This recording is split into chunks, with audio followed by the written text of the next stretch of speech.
রাতের বেলা একা একা ভাত খেতে বসে একটা জিনিস উপলব্ধি করলাম। আসলে এই পৃথিবীতে আপন বলতে কেউ হয় না, নিজেই নিজের আপন। বিশ্বাস করেন ভাই, যাকে আপনি আপন ভাববেন, যাকে আপনি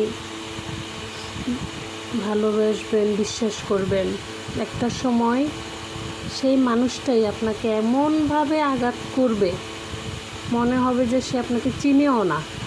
মানে কথা বলার সময় সে একটুকু চিন্তা করবে না যে আমার পাশের মানুষটা কতটা আঘাত পাইতেছে, কতটা ভিতরে কষ্ট পাইতেছে।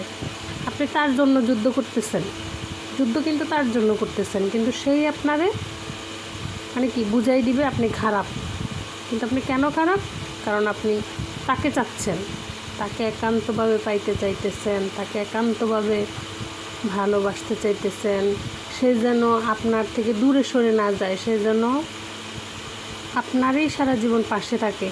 এই চাওয়াগুলাই কিন্তু এক সময় মানে কি আপনার কাল হয়ে দাঁড়াবে এবং কি আপনার যত খারাপের কারণ হয়ে দাঁড়াবে।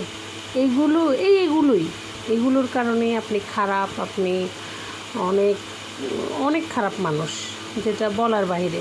শুধুমাত্র তাকে একান্তভাবে কাছে পাওয়ার, একান্তভাবে ভালোবাসার, আবার যখন এই মানুষটাকে আপনি ছেড়ে চলে যাবেন, আঘাত পাইতে পাইতে পাইতে পাইতে একটা সময় মানুষ যখন ত্যক্ত হয়ে যায়, বিরক্ত হয়ে যায়, যখন তার মনে অনেক কষ্ট আসে, তখন মানে সে যখন তারে ছেড়ে যায়, তখন কিন্তু আবার ওই মানুষটাই আপনারে খারাপ ভাববে।